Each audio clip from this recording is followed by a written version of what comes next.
What happens when one of Hollywood's biggest stars sits down for what should be a simple interview and ends up walking off set after the host crosses every line imaginable? In just 32 seconds of one comment, a late-night talk show became the scene of one of the most shocking exits in television history. Jamie Foxx arrived at the studio that evening expecting a standard promotional appearance. He'd done hundreds of these. Sit down, crack some jokes, talk about his latest project, shake hands, and leave. Simple. But the moment he walked onto that stage and saw Bill Maher's face, something felt different. The energy was off. "Jamie Foxx, everybody," Maher announced as Jamie walked out to applause. The audience clapped and cheered, but there was something in Maher's tone, something dismissive, something cold. Jamie sat down, smiled at the crowd, and tried to start things off light. "Thanks for having me, man. Great to be here." Maher leaned back in his chair with this look on his face, this superior, know-it-all expression. "So, Jamie, let's talk about your new movie.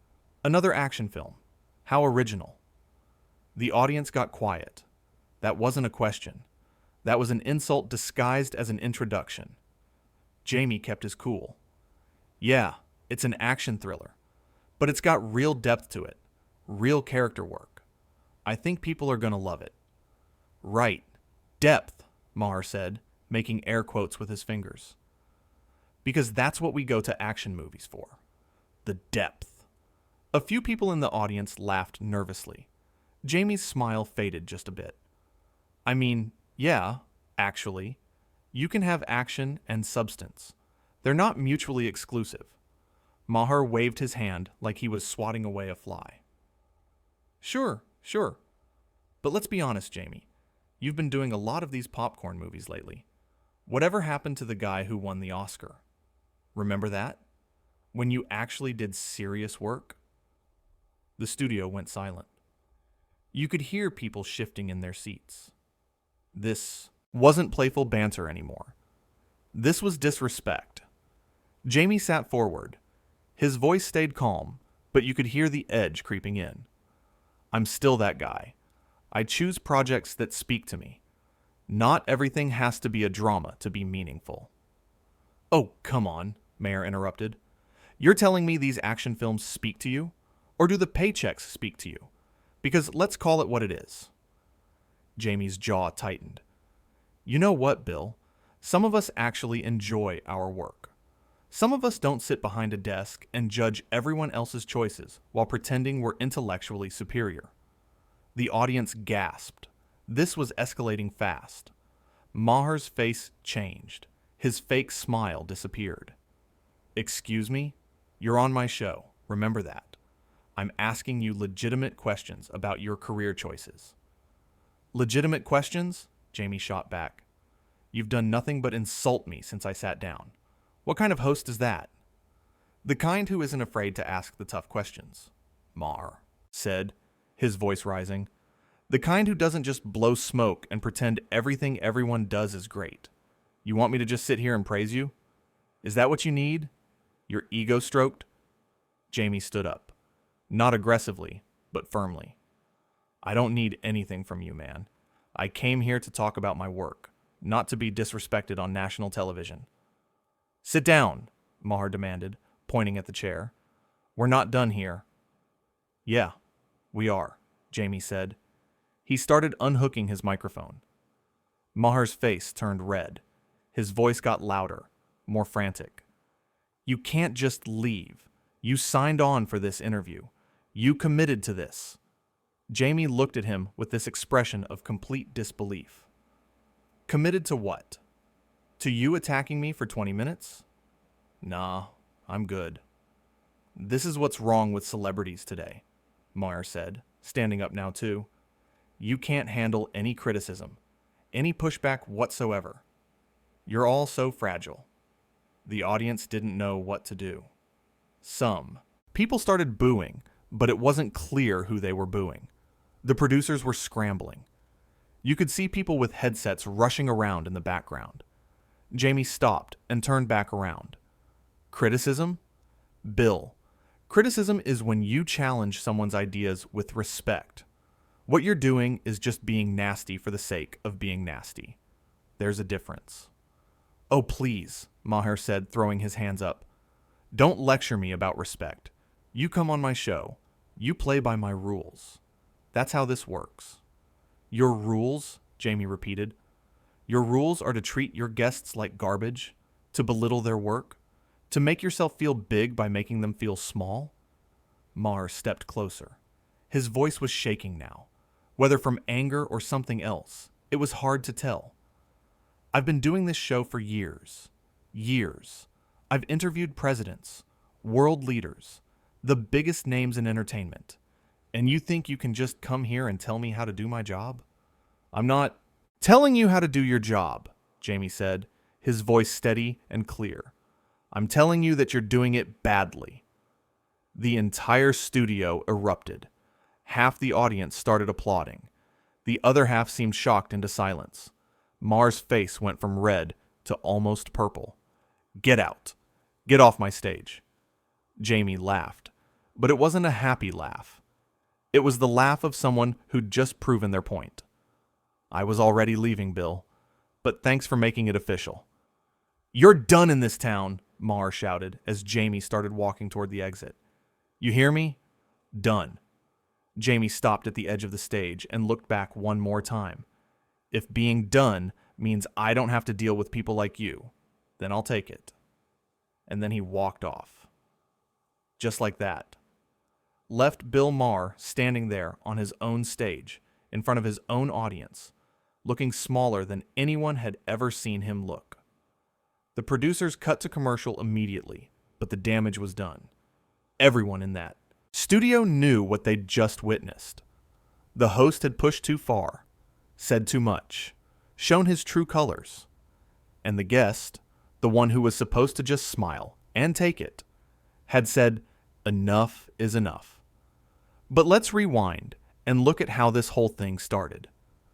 Because it wasn't just one comment or one insult that made Jamie walk. It was a pattern. A pattern that started the second he sat down in that chair. When Jamie first came out, Maher didn't stand up to greet him. That's basic courtesy, basic respect. You stand up, you shake your guest's hand, you welcome them. Maher stayed seated, barely looked up, just pointed to the chair like Jamie was late for a meeting. Take a seat, Maher had said. Not have a seat or please sit. Just take a seat. Like a command. Jamie should have known right then. Should have felt that energy and maybe cut the interview short from the start. But he's a professional. He's done thousands of interviews. He knows how to roll with things. So he sat down. He smiled. He tried to make it work. So, Maher began, not even waiting for Jamie to get comfortable. You're here to promote another movie. What is it this time? Explosions? Car chases? The usual formula? Jamie forced a smile. It's actually a really compelling story about redemption and second chances. There's action in it, sure, but that's not what it's about. Maher nodded, but not in an understanding way, in a condescending way. Like a teacher nodding at a student who just gave the wrong answer, but they're being polite about it. Redemption and second chances. Right. And let me guess, you play a guy with a troubled past who has to save someone? It's more nuanced than that, Jamie said, his smile fading slightly. I'm sure it is, Maher said, his voice dripping with sarcasm. They always are, according to the press releases. But then you watch them, and it's just the same thing in a different package. People in the audience started looking at each other. This wasn't how interviews were supposed to go. Guests come on, they promote their stuff, the host asks friendly questions, everyone laughs, everyone wins. This was something else entirely. Jamie took a breath. Have you seen it? Seen what? Maher asked. The movie. Have you actually watched it? Maher shrugged. I've seen the trailer. That's usually enough. The trailer is 2 minutes, Jamie said. The movie is 2 hours. Maybe you should watch something before you decide it's got no value. I've seen enough action movies to know what they are, Maher countered. And look, I'm not saying they don't have their place. People like them. They make money. Good for you. But let's not pretend they're high art. I never said it was high art, Jamie replied, his voice getting firmer. But it is good work. It's entertaining. It has something to say. And yeah, it also has some great action sequences, because people enjoy those. Maher leaned forward, resting his elbows on his desk. You know what? I think you've gotten comfortable. You won your Oscar, you proved you could do the serious stuff, and now you're just cashing checks. And hey, I don't blame you. Money's good, but don't sit here and act like you're still that hungry artist. The audience went dead quiet. That wasn't an interview question. That was an attack. Jamie's whole demeanor changed. His shoulders tensed. His face hardened. You don't know anything about me or my process. You don't know what drives me or what choices I make or why I make them. I know what I see, Maher said. And what I see is someone who had potential and decided to play it safe. Play it safe? Jamie repeated, his voice rising. You think doing your own stunts is playing it safe? You think working 16-hour days is playing it safe? You think putting yourself out there for millions of people to judge is playing it safe? Physically, maybe not, Maher said, waving his hand dismissively. But artistically, absolutely. You're doing what sells, what's proven, what's easy. Jamie stood up then. Not all the way, but he started to. One of the producers must have signaled him to stay, because he sat back down, but barely. He was on the edge of that chair, ready to bolt. You want to talk about easy, Jamie said. Let's talk about sitting behind a desk every night and making jokes about other people's work. Let's talk about being a critic instead of a creator. That seems pretty easy to me. Maher's expression shifted. The smugness cracked. I'm a creator. I create this show every single night. You talk, Jamie said flatly. You give your opinions. That's not the same as actually making something. This show is something, Maher snapped. This show matters. This show influences people. By tearing others down, Jamie asked. That's your influence? Making people feel bad about themselves? Maher stood up now, his hands on his desk. I hold people accountable. I ask the questions that need to be asked. If you can't handle that, maybe you shouldn't be doing interviews. Or maybe you shouldn't be doing them, Jamie shot back. Because this isn't journalism. This isn't even entertainment. This is just you being bitter and mean. The studio erupted in scattered applause. Some people were clapping for Jamie. Others were booing, probably Maher's regular fans who couldn't believe someone was standing up to him like this. Maher pointed at the audience. See? See what you're doing? You're turning my audience against me. I'm not doing anything, Jamie said.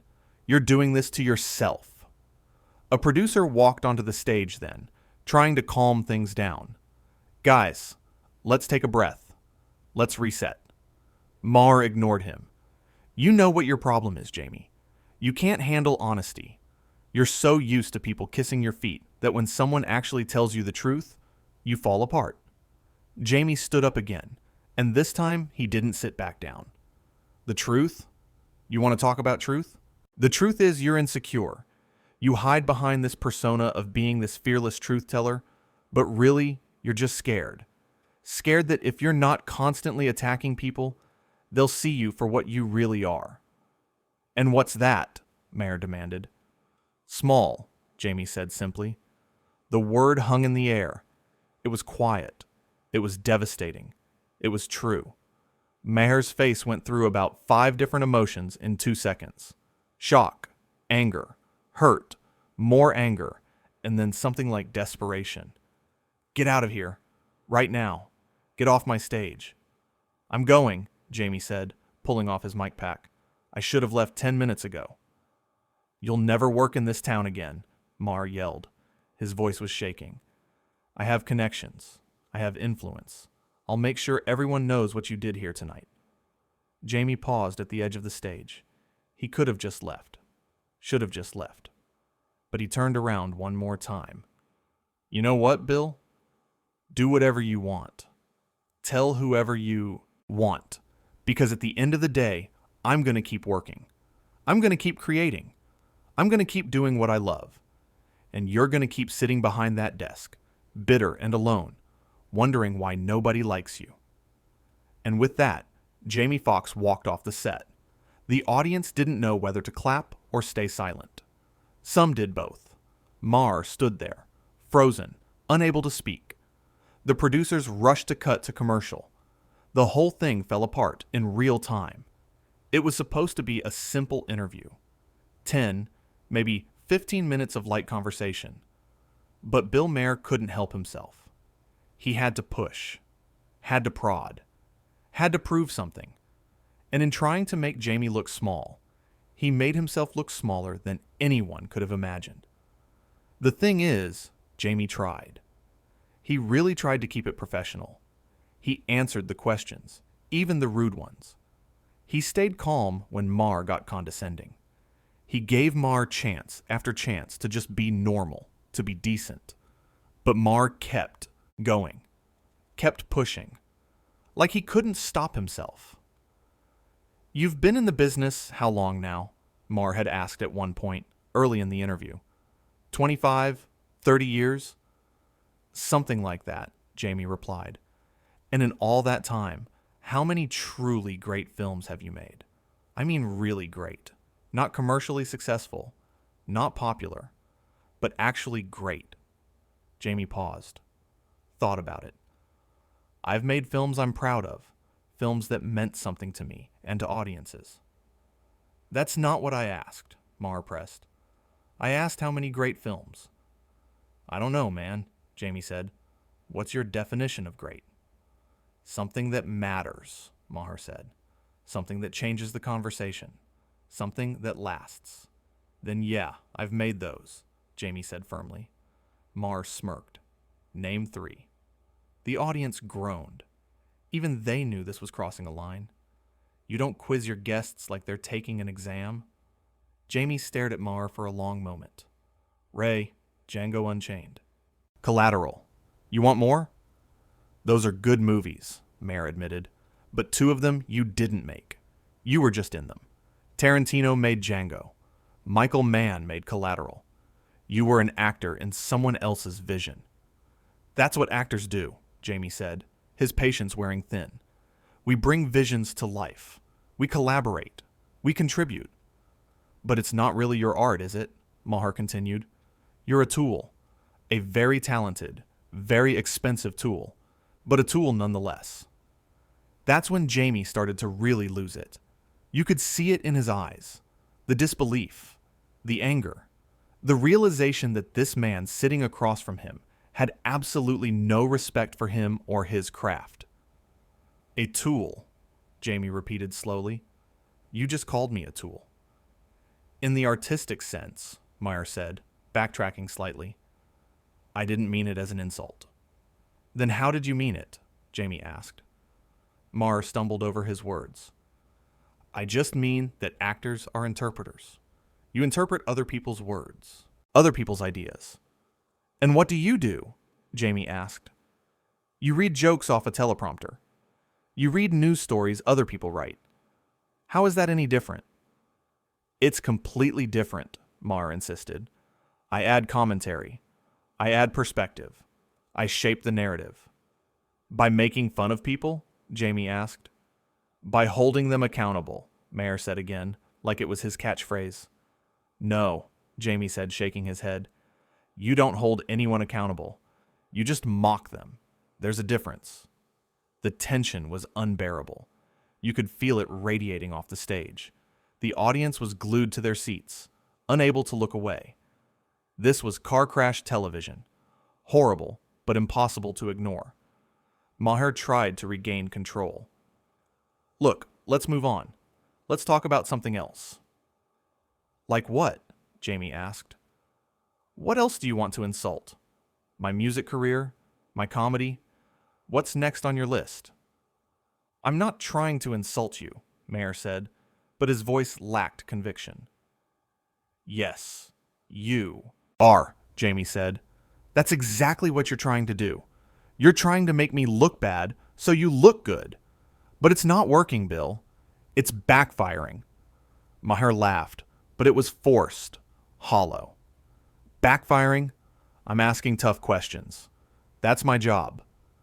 Your job is to interview people, Jamie corrected. Not interrogate them. Not belittle them. Interview them. I interview plenty of people who handle it just fine, Maher said. Or maybe they just don't call you out on it, Jamie suggested. Maybe they're too polite or too scared to tell you that you're out of line. I'm not out of line, Maher said, his voice rising again. I'm doing exactly what I'm supposed to do. Then you're supposed to be a jerk, Jamie said, because that's all you've been since I sat down. The audience gasped again. Someone actually said "ooh" out loud. This was getting ugly. This was getting real. Maher's producer tried to step in again. Guys, seriously, let's take a break. No, Maher said, waving him off. We're going to finish this. There's nothing to finish, Jamie said. He started unhooking his microphone for real this time. I'm done. You can't just leave, Maher said desperately. Watch me, Jamie replied. And that's when Maher said the thing that sealed it. The thing that made it impossible for Jamie to stay. The thing that turned this from a bad interview into a full-blown incident. You're acting like a child, Maher said. You're throwing a tantrum because someone dared to question you. That's pathetic. Jamie froze, turned around slowly. What did you just call me? Pathetic, Maher repeated, doubling down. You're being pathetic, unprofessional, weak. Jamie walked back toward the desk. Not aggressively, but purposefully. Let me tell you something, Bill. I've dealt with difficult people my entire career. I've handled criticism, rejection, failure. I've faced challenges you couldn't even imagine. And I've done it with grace and professionalism. But I don't have to sit here and take abuse from someone who's never created anything meaningful in his life. I've created this show, Maher protested. You host a show, Jamie said. You don't create it. Your writers create it. Your producers create it. You just show up and read. Maher stood up, slamming his hands on the desk. How dare you? How dare you come onto my show and disrespect me like this? You disrespected me first, Jamie said calmly. I'm just returning the favor. The studio was chaos now. People were shouting, some supporting Jamie, some supporting Maher. The producers were frantically trying to figure out what to do. Cut to commercial? Keep rolling? This was unprecedented. Get out, Maher said again, his voice hoarse. Get out of my studio. With pleasure, Jamie said. He dropped his mic pack on the chair and walked toward the exit. You'll regret this, Maher called after him. Trust me, you'll regret this. Jamie stopped one last time, looked back. The only thing I regret is coming here in the first place. And then he was gone, disappeared into the backstage area while Maher stood there, visibly shaking, trying to compose himself. The audience didn't know what to do. Clap? Boo? Sit in stunned silence? They did a bit of all three. Maher tried to recover, tried to make a joke. Well, that was fun. Jamie Foxx. Everybody. Great sport. But nobody laughed. The joke fell flat. The moment was too raw, too real. You can't just smooth over something like that with a punchline. The show cut to commercial and never came back. They aired reruns for the rest of the block. Behind the scenes, it was mayhem. Legal teams were called. PR people were scrambling. Agents were on the phone. It was a disaster. But here's the thing that nobody talks about. In that moment, when Jamie walked off that stage, he did something important. He drew a line. He said no. He refused to be treated like he was less than. And in doing that, he showed everyone. Watching that, you don't have to accept disrespect, even from powerful people. especially from powerful people. Bill Maher thought he was untouchable, thought he could say whatever he wanted to, whoever he wanted, because it was his show, his stage, his rules. But Jamie proved him wrong, proved that respect is a two-way street, that being a host doesn't give you the right to be cruel. The interview that was supposed to last 15 minutes ended in less than 10. But in those 10 minutes, everything changed. The dynamic shifted. The power balance flipped. The guest became the one in control, and the host became the one left looking foolish. It wasn't pretty. It wasn't comfortable. But it was necessary. Because sometimes you have to stand up. Sometimes you have to walk away. Sometimes you have to show people that there are consequences for treating others badly. Jamie Foxx walked off that stage with his dignity intact. Bill Maher stayed behind with his reputation in tatters. And everyone who watched learned a valuable lesson about respect, boundaries, and knowing when to say enough is enough.